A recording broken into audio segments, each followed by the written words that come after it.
Welcome to my channel Farzana cooking.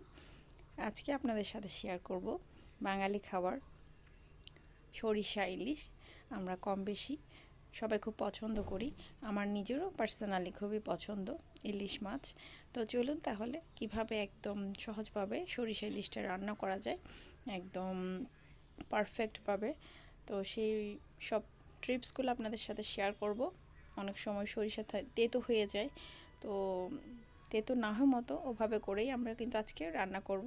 তো প্রথমে সরিষা ইলিশ রান্না করার জন্য আমার সরিষা দরকার, সেই জন্য আমি লাল সরিষা নিয়েছি এখানে 2 চামচের মতো, 2 টেবিল চামচ। ভালো করে ধুয়ে নিয়েছি যেহেতু ময়লা থাকে।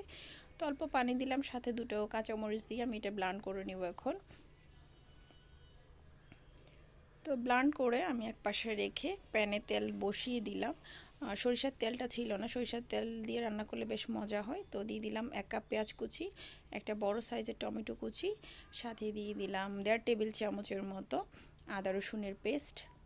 তো দিয়ে দিচ্ছি 1.25 চা চামচ হলুদ গুঁড়া, 1 চা চামচ লাল মরিচের গুঁড়া দিয়ে ভালো করে মিক্স করে নিচ্ছি, ভালো করে একটু কষিয়ে নিচ্ছি। এরপর দিয়ে দিয়েছি স্বাদ মতো লবণ এবং ঝাল হচ্ছে যার যার স্বাদ মতো। ভালো করে মশলাটা যখন কষিয়ে দেখব তেলটা উপর দিকে চলে আসছে, এ পর্যায়ে আমি মাছগুলো, ইলিশ মাছ এখানে আমি 5 পিস ইলিশ মাছ নিয়েছি, মাঝারি সাইজ করে কেটেছি। ভালো করে ধুয়ে রেখে আমি এগুলো দিয়ে দিলাম মাছগুলো।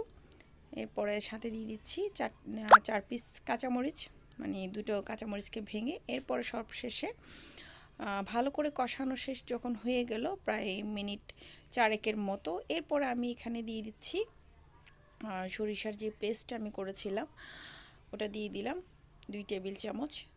তো দিয়ে ভালো করে একটু নাড়াচাড়া করে আমি রান্না করতে বসিয়ে দিলাম। এরপরে 5-7 মিনিট পরে চলে আসলাম, যখন একদম মাখো মাখো হয়ে গেল। এরপর আমি এখানে অল্প ধনেপাতা দিয়ে দিলাম।